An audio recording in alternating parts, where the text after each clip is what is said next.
Decenter, tu canal con ideas positivas.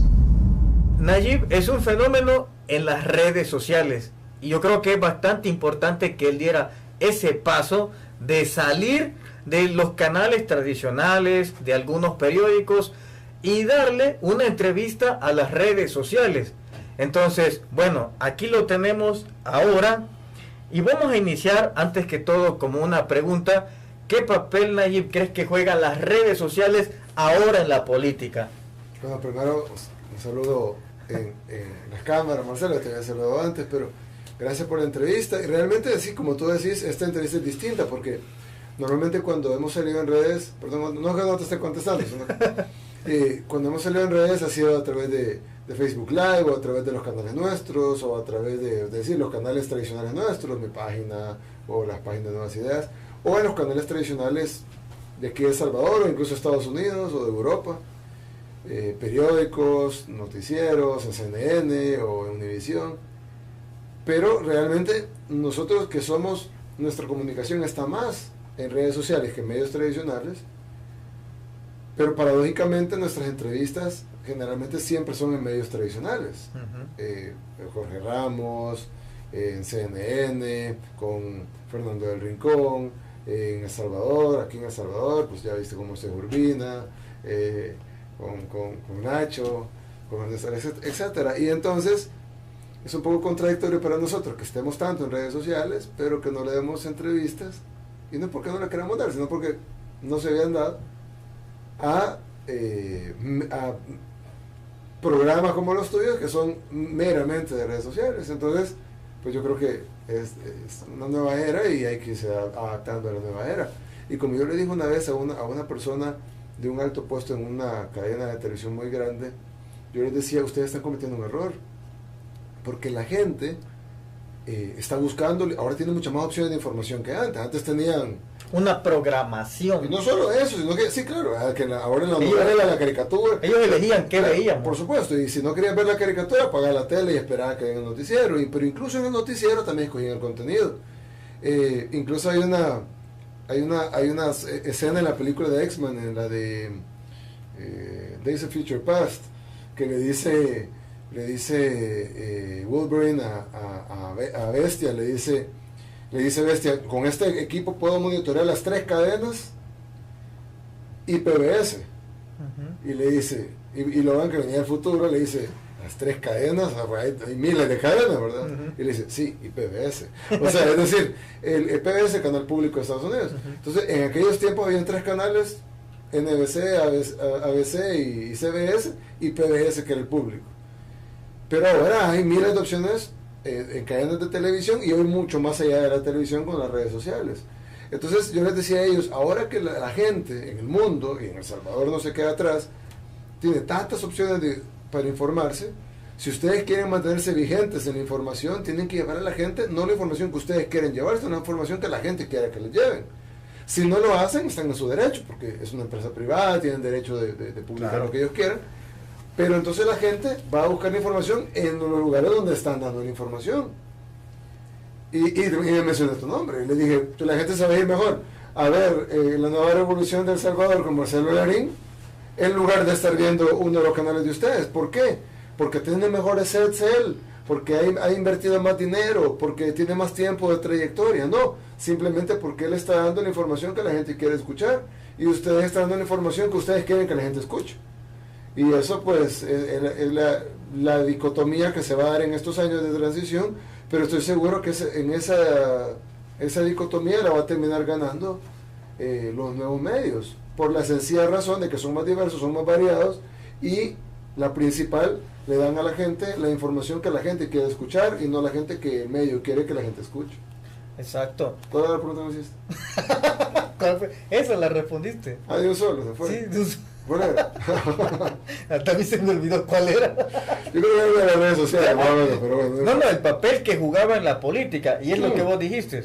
No, pero tú juegas más papel, o sea, se queda corta la respuesta, porque la respuesta que yo te di era más que todo como una competencia entre las redes sociales y los medios tradicionales. Pero el papel que juega en la política es mucho más allá. Fíjate que, independientemente si nos gusta Donald Trump o no, eso es un tema que que es de otro debate total, que se tira a la hora de entrevista porque hay muchos temas migratorios, económicos, TLC, etc. Independientemente de eso, Donald Trump, yo creo que ni Donald Trump sabe cómo ganó las elecciones. Es decir, ¿por qué? O Andrés Manuel López Obrador. Estaba en México cuando pasó. Yo creo que él mismo, él sí lo dijo, benditas redes sociales. Benditas las redes sociales. Pero yo creo que sí saben, es decir, sí, y bueno, yo no digo que nosotros lo sepamos, pero porque esto es algo que está en estudio, es decir, todavía no se entiende cómo es que funciona. Todos sabemos cómo funciona Facebook, Instagram, YouTube, etc. Pero creo que no sabemos cómo afecta en la decisión de la gente sobre la política. Porque caen regímenes que tienen, bueno, el caso de Nicaragua está viendo un régimen que tiene el gobierno ejecutivo, el legislativo, el judicial, la fiscalía, el equivalente al ente contralor de las cuentas, el equivalente a la Corte de Cuentas de El Salvador, tiene la policía, la Fuerza Armada, el partido, tiene el presidente, tiene la presidencia y la vicepresidenta, su esposa. Es decir, tienen todo el control de todas las instituciones del país. Tenían cooptada prácticamente la empresa privada. Y sin embargo, está tambaleando el régimen. Y uno dice, pero ¿cómo es posible que un régimen que tiene todo, aparentemente, todo el poder fáctico, real y formal del país, y todas las estructuras partidarias, comunitarias, parapolíticas, como el ejército, la policía, en tiempos de crisis, terminan decidiendo ellos? Entonces tú decís, ¿por qué tambalea un régimen que tiene todo eso? Y es porque ellos incluso controlan los medios de comunicación, o la mayoría de los medios de comunicación, pero no controlan las redes sociales. Y tú ves en el caso, por ejemplo, Andrés Manuel López Obrador, que todo el sistema se le vino encima, o se lo atacó el PRI, que era el partido de gobierno oficial, le atacó el PAN, que era el partido de derecha, que hizo coalición con el partido de izquierda. O sea, el partido de izquierda tradicional en México, el PRD, que está en el Foro de Sao Paulo y todo, el equivalente al FMLN aquí, por decir, hizo coalición con el PAN, que es el equivalente a Arena, el partido de derecha, que estuvo a Vicente Fox, a Felipe Calderón. De hecho, ellos le hicieron fraude a Andrés Manuel López Obrador cuando Andrés Manuel López Obrador estaba en el PRD. Y le hicieron fraude, el PAN le hizo fraude a él estando en el PRD. Pues ahora el PRD se une con el PAN tratando de vencer al Partido Nuevo, a Morena, que es un partido nuevo, básicamente formado por no solo Andrés Manuel López Obrador, aunque él era la figura más emblemática, sino que por toda la gente que estaba desencantada de la partidocracia mexicana, que estaba básicamente representada por tres partidos: el PRI, que es el partido más antiguo que ha gobernado México por 90 de los últimos 100 años, el PAN, que es la derecha de México, que ha tenido dos gobiernos, tuvo el de Fox y el de Vicente Calderón, y el partido de izquierda, el PRD, que si bien nunca ha gobernado el país, pero sí gobierna la capital. De hecho gobernó la capital con AMLO en su momento, etc. Y entonces la gente decía, se le vino el sistema, lo atacaron, le atacaron todos los medios de comunicación, los analistas, los columnistas, que México iba a ser una catástrofe. Los medios tradicionales en contra de AMLO. Eso. Si lo llamamos así. Pero tenía el beneplácito del pueblo. Claro, el beneplácito del pueblo, que es muy fácil decirlo, pero muy difícil explicarlo o tratar de ponerlo en un conjunto unitario, homogéneo, porque no lo es, el pueblo siempre es heterogéneo, pero de la mayoría del pueblo lo apoyaba. El problema es que antes, hace 10 años o 20 años, cuando el pueblo lo apoyaba, el pueblo no tenía voz. Exacto. Porque si tú sos dueño, este es un periódico, digamos, no lo es, pero yo no tengo periódico, pero digamos que este es un periódico, y yo soy el dueño de este periódico, y yo publico aquí que Marcelo Lariña es malo. Entonces tú venís y decís, no, pero yo quiero hablar, quiero escribir, que yo no soy malo, y tú no te doy chance de que escribas. Y te voy a dar derecho a respuesta, te voy a dar una entrevista. Y luego te entrevisto, pero tergiverso toda la entrevista. Y como yo el papel aguanta con todo, pongo lo que dijiste, pero lo pongo en otro contexto, saco de contexto de las cosas, pongo medias verdades y al final pongo un titular tendencioso. Y al final hace parecer como, o sea, en lugar de darte derecho a respuesta, te hundí más. El siguiente día analizo tu entrevista y te hundo más. Y el siguiente día pongo analistas políticos a que te hundan más. Ahora ellos pueden publicar algo, pero tú ni siquiera tienes que aceptarles una entrevista. Y si les aceptas una entrevista y te la tergiversan, puedes subir el video a redes sociales y decir, aquí está la entrevista real, para que ustedes comparen quién está mintiendo. En fin, se hace una lucha entre el pasado y el futuro, entre el acceso a la comunicación actual, que todo básicamente lo tenemos, que alguien como tú puede tener un programa, o tener dos, pero un programa de política, que la gente lo ve, y lo ve porque lo quiere, a la hora que quiere, porque no todo el mundo lo está viendo ahorita, pero lo van a ver en la noche, lo van a ver mañana. Y sí, los medios de comunicación también pueden competir contra ti. Pero al final de cuentas, y estás tú, y están otro montón de jóvenes, generalmente, no tienen que ser jóvenes, pero la mayoría son jóvenes, que están compitiendo en la comunicación, y luego no solo están los medios de comunicación como el tuyo, sino que está la misma gente que tiene su cuenta normal de Facebook, o su cuenta normal de Twitter, y pueden opinar y decir, no, yo no estoy de acuerdo con tal y tal Ellos cosa. mismos se vuelven un medio de comunicación, por supuesto, expresivo. Y si ellos tienen 1000 amigos, esos 1000 amigos, no solo son 1000, son 1000 que además tienen amigos ellos, pero que son multiplicadores, pero no solo eso, sino que además confían más en su amigo que en el medio de comunicación. Entonces esa persona se vuelve un medio de comunicación, si bien de menor alcance, pero mucho más efectivo porque la gente sí le cree a él. Entonces, por eso la palabra red social es una buena palabra, porque atrapa. Es una red y va conectando con más gente, y esta gente va conectando con más gente, y al final de cuentas el límite es el acceso. Yo creo que incluso el acceso a internet ni siquiera es el límite, porque incluso llegas, cuando topas con el límite del acceso a internet, ok, probablemente hay personas que no tienen acceso a internet, pero su hijo tiene acceso. Entonces, y sigue vía oral. Entonces sigue vía boca en boca.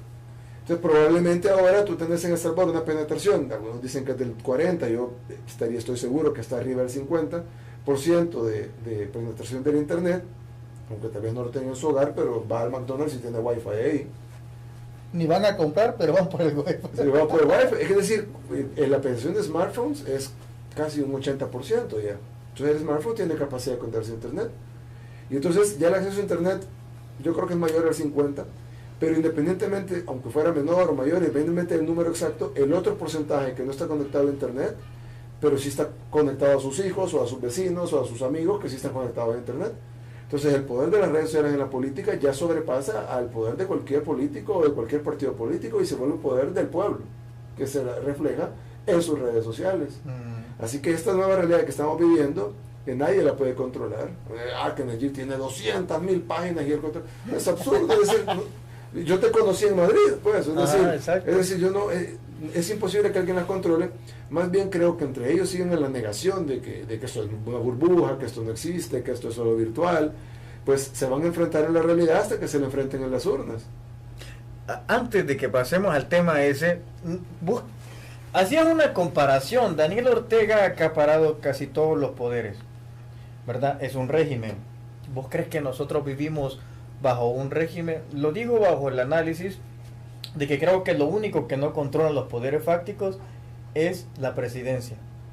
Pero yo, a la lectura que hago, porque a veces tenemos dislexia para poder entender que detrás de los que vemos, de los que votan, de los que levantan la mano, hay un poder que hay mucho más grande, pero está invisible, que puede llegar a controlar el aparato legislativo, el judicial y el legislativo. ¿Crees vos que estamos bajo un régimen, que hay alguien atrás que está controlando todo? Lo digo porque de repente al CD, y lo digo con respeto, pues nadie le hacía caso en eso de lo que lo pueden cancelar. Pero apareces vos, pareciera que los poderes fácticos que en medios de comunicación te calumnian, dicen cosas que no son, se pasan al otro extremo y buscan cómo cancelar el CD. ¿Crees vos que esta situación, que hay un régimen fáctico que hay atrás y que está controlando estos poderes? Sí, al final dice la palabra correcta, porque siempre vivir bajo un régimen. Puedes vivir bajo un régimen democrático, puedes vivir... Pero creo que dijiste la palabra clave. Lo que sucede es que si vivimos bajo un régimen antidemocrático o vivimos bajo un régimen dictatorial, es decir, o como tú llamaste régimen fáctico, es una frase interesante para acuñar. ¿Por qué? Porque en El Salvador, y tú lo decís bien, realmente tú tenés un gobierno, que es el gobierno actual, que ha hecho las cosas mal, digo yo. Ahorita, por ejemplo, están proponiendo privatizar un territorio entero del país. Casi todo el oriente del país lo quieren privatizar. Yo creo que ha hecho las cosas mal. Pero independientemente, y habrán hecho algunas cosas buenas, pero independientemente del gobierno, en el régimen real, es decir, el régimen bajo el cual estamos sometidos, no es el gobierno.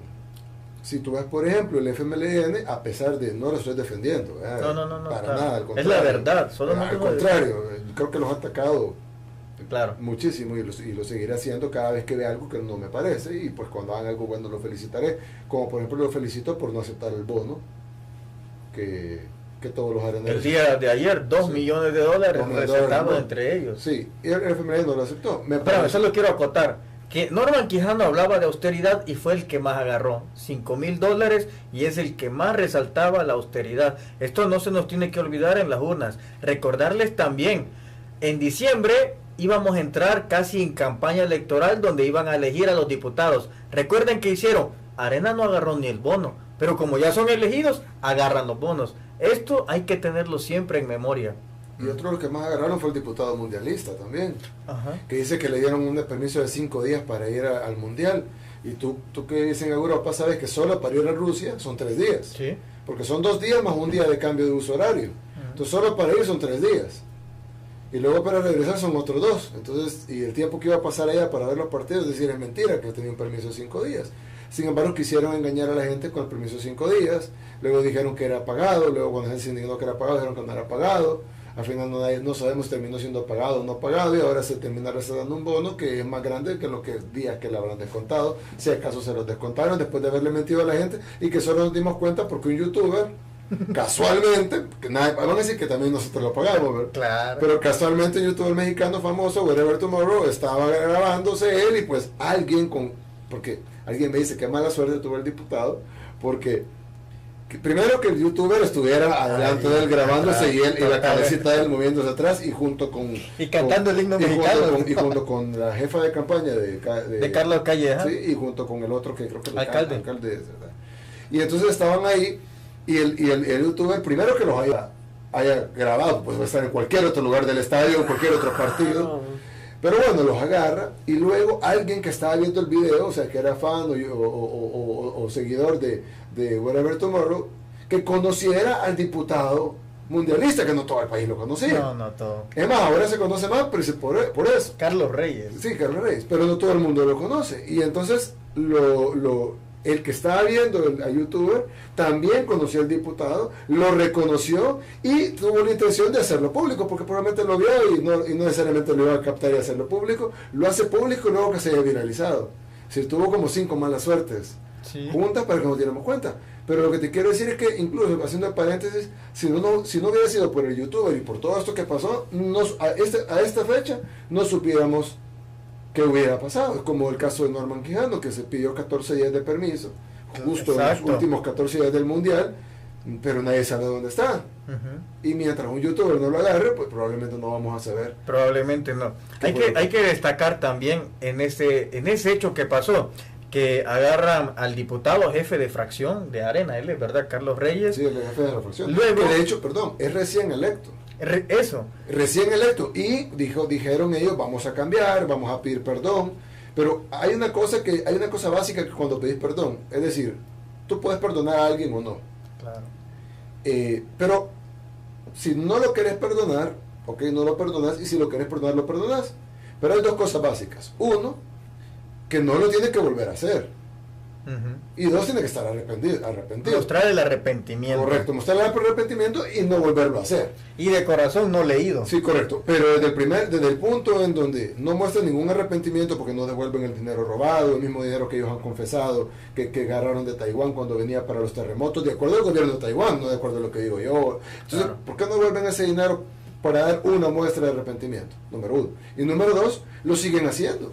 Es decir, ¿cómo puedes decir de que estás arrepentido o que pedís perdón, pero volvés a hacerlo con el diputado mundialista? Norman Quijano está de vacaciones, se recetan un bono cuando no tienen apenas mayo, junio, tienen apenas 2 meses y unos días de estar trabajando en la Asamblea Legislativa, van y se cobran los jugosos bonos. Algún diputado salió diciendo que le iba a llamar, que no le gustaba llamarlo bono, que le iba a llamar salario 13. Es decir, sale con un cinismo. jefe de bancada recién electo, no es ni siquiera uno de los de antes, o sea, un jefe de bancada... De hecho, este jefe de bancada sale en el periódico El Faro, en donde está cuestionado e investigado por probidad, número 1. Número 2, hay que destacar un punto que quería decir. La asesora de Carlos Calleja, que es la que fue al Mundial, aparece que tuvo sobresueldos, tomaba sobresueldos, es decir, dinero que no le correspondía, que no declaraba en Hacienda. Eso es corrupción. ¿Y cómo analizamos que Carlos Calleja dice que va en contra de la corrupción, pero tiene de asesora a una presunta corrupta, según aparece su firma ahí en esos recibos, de dinero que no le correspondía? Debería de regresarlo. Entonces, no nos podemos tragar las palabras que dice: voy a combatir la corrupción, cuando tiene a una persona que agarraba sobresueldos, no declaraba ese dinero a Hacienda. No podemos hacerlo. Y no es que no los creamos, es que vemos lo que hacen. Ese es el punto. No, otra cosa, ¿qué hubiera pasado? Porque cuando vino el diputado Carlos Reyes, digamos de que él lo hizo y bueno, fue un error y están arrepentidos otra vez y piden perdón por el error. ¿Qué hubiera pasado en los Estados Unidos o en Europa, en cualquier país de Europa? Hubiera dimitido. Si no era diputado, al menos de jefe de fracción. ¿Pero qué hicieron? Nada, al contrario, cuando llegaron a presentar la propuesta del agua, estaba a la par en la foto, como jefe de fracción de Arena. Es decir, ni siquiera lo escondieron.